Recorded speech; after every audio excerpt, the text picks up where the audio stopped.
Quoi qu'il en soit, pas de fan zone à Paris, pas de rassemblement non plus.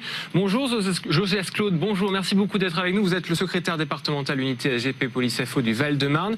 Cette question toute simple ce matin, est-il techniquement et humainement aussi possible d'interdire les rassemblements un soir de Ligue des Champions à Paris ? Oui, bonjour à vous et merci de me recevoir. Donc, je suis le départemental adjoint de Paris, pas du Val-de-Marne.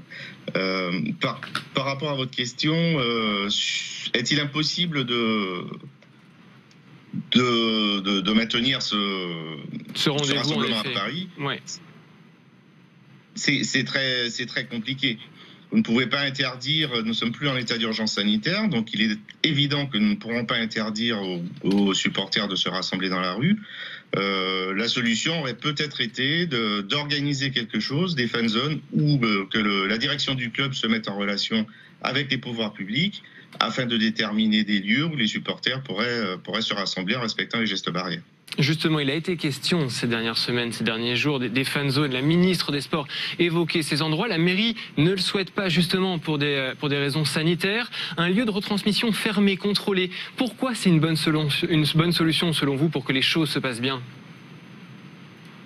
Parce qu'il serait beaucoup plus facile pour nos collègues d'intervenir d'une part et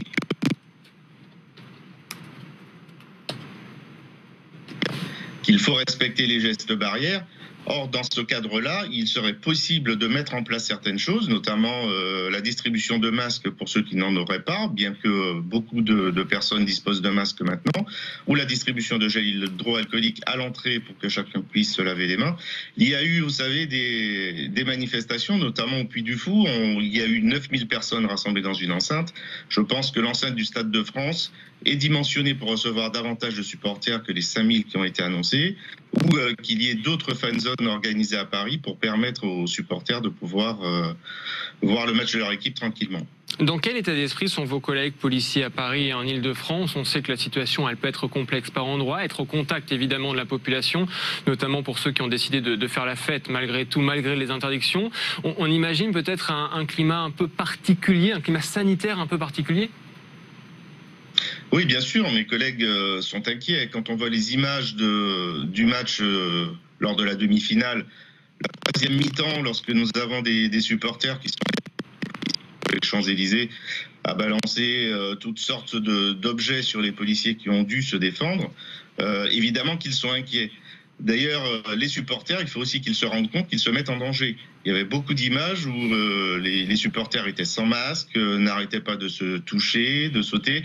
Effectivement, nous sommes en état de problématique sanitaire. Il faudrait que les premiers concernés, c'est-à-dire les supporters, prennent les précautions, mais il faudrait aussi que les pouvoirs publics prennent les leurs. Il n'est pas normal que l'on puisse interdire, puisque nous ne sommes plus en état d'urgence sanitaire, je le rappelle, ça veut dire que les gens ont la liberté de circuler. Le mieux, c'est d'organiser des dispositifs pour leur permettre de le faire dans de bonnes conditions.